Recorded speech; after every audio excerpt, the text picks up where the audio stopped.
Guys welcome back to my channel. So इस वीडियो में हम हिंदी साहित्य विराम चिन्ह पढ़ने वाले हैं। इसके पहले वाली वीडियोस में हमने हिंदी साहित्य का इतिहास पढ़ा था और उसके कुछ इंपॉर्टेंट क्वेश्चंस पढ़े थे। तो अगर आपने वो वीडियोस नहीं देखी हैं तो देख लीजिए और हमारे चैनल को सब्सक्राइब कर दीजिएगा और वीडियोज़ को लाइक कर दीजिएगा और आपको वीडियोज़ अच्छी लगें तो। ठीक है, शुरू करते हैं। आज हम क्या पढ़ाएंगे? विराम चिन्हों का उपयोग। विराम चिन्हों का उपयोग कहाँ किया जाता है, इसके बारे में हम आज आप लोगों को ये बताएंगे। ठीक है। बोलना एक विशिष्ट कला है जिसका आवश्यक गुण यह है कि सुनने वाला या सुनने वाले बोलने वाले के भाव को अच्छी तरह समझ सके। इसके लिए यह अनिवार्य है कि बोलने वाला बीच बीच में आवश्यकता अनुसार कुछ कुछ ठहर कर बोले।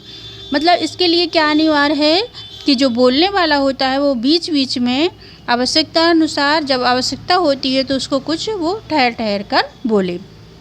ठीक है। यही क्रम बोलने में भी होता है। वह किसी पद वाक्यांश या वाक्य को बोलते समय ठहरता जाता है। मतलब जब का हम बोलते हैं तो किसी पद को बोलते या वाक्यांश को बोलते हैं या वाक्य को बोलते हैं तो उसमें कुछ ठहरा जाता है। इस विश्राम को ही व्याकरण में क्या कहते हैं? विराम कहते हैं। ठीक है। विराम मतलब क्या होता है? विराम का अर्थ क्या होता है? ठहरना, रुकना या विश्राम करना। ठीक है। लिखते समय ऐसे स्थानों पर कुछ चिन्ह लगा दिए जाते हैं। जब बोलते समय क्या करते हैं? रुकते हैं, तो उसको विराम कहते हैं। और लिखते समय क्या किया जाता है कि लिखते समय ऐसे स्थानों पर कुछ चिन्ह का प्रयोग किया जाता है। ठीक है। इन चिन्हों को हम कहते हैं विराम चिन्ह। शाब्दिक अर्थ के अनुसार विराम का अर्थ क्या होता है? अभी मैंने पहले ही बताया है, रुकाव, ठहराव अथवा विश्राम। बोलने में कहीं कम समय लगता है तो कहीं ज़्यादा समय लगता है। जब हम बोलते हैं तो कभी अपनी बात कम समय में ख़त्म हो जाती है और कहीं पर ज़्यादा बोलना पड़ता है, ज़्यादा बात करने में ख़त्म होती है। इस दृष्टि से चिन्ह भी कम समय में और अधिक समय के अनुसार अलग अलग होते हैं। इसके अतिरिक्त कुछ और भी चिन्ह होते हैं जिनका अध्ययन साहित्य के विद्यार्थियों के लिए अत्यंत अनिवार्य होता है। चिन्हों का महत्व इतना अधिक है कि भूल से भी गलत स्थान पर चिन्ह लगा देने से वाक्य का अर्थ बदल जाता है। अतः चिन्ह लगाने में पूर्ण सावधानी रखना आवश्यक होता है। रुको मत जाओ, जैसे एक वाक्य है कि रुको मत जाओ, इसमें तो कोई चिन्ह नहीं है। और रुको मत जाओ मतलब रुको के बाद क्या लगाया है? कॉमा लगाया है। तो और फिर लिखा है मत जाओ, तो इसमें क्या लिखा है? किस चीज़ का है? जाने का निषेध किया। मतलब इसमें जाने के लिए कहा है कि रुको मत जाओ। रुको यहाँ, लेकिन मत जाओ, तो मतलब यहाँ पर जाने का निषेध है। अब राष्ट्रभाषा हिंदी में आजकल उनके विकास के साथ साथ विराम चिन्हों की संख्या का प्रयोग बढ़ता जा रहा है। प्रमुख विराम चिन्ह जिनका आजकल प्रयोग हमेशा होता है वो निम्नानुसार हैं। ठीक है। पहला अल्प विराम। अल्प विराम को कोमा भी बोलते हैं इंग्लिश में। तो अल्प विराम का चिन्ह देख लीजिए, ऐसा लगाया जाता है। ठीक है। दूसरा वाला चिन्ह क्या है? अर्ध विराम। अर्ध विराम का चिन्ह देखिए, ऐसा लगाया जाता है।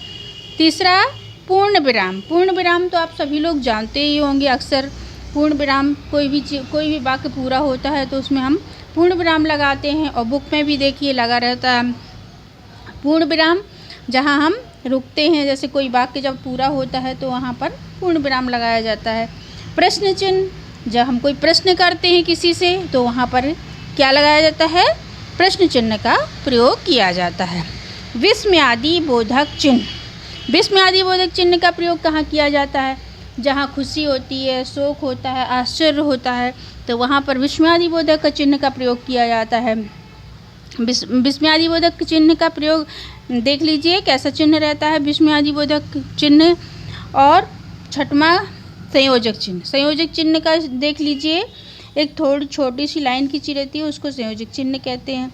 निर्देशक चिन्ह थोड़ी सी बड़ी लाइन होती है।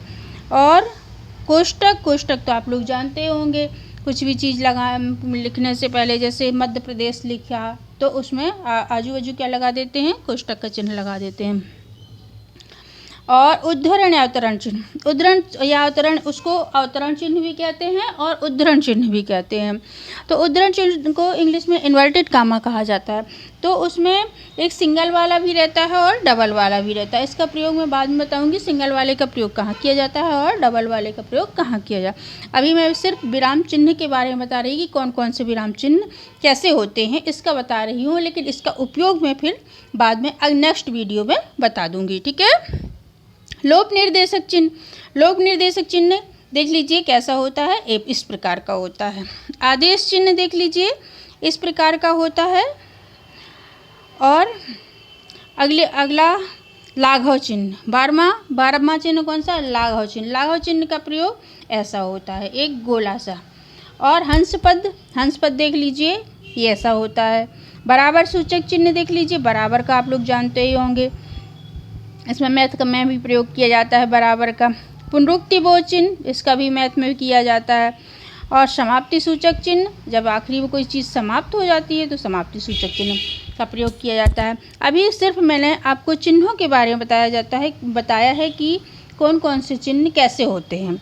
इसका प्रयोग मैं नेक्स्ट वीडियो में बताऊंगी कि किस चिन्ह का प्रयोग कहाँ किया जाता है और कब किया जाता है। ठीक है गाइस, अगर आपको वीडियो अच्छी लगी हो तो लाइक कर दीजिएगा, शेयर कर दीजिएगा और हमारे चैनल को सब्सक्राइब कर दीजिएगा। Thank you.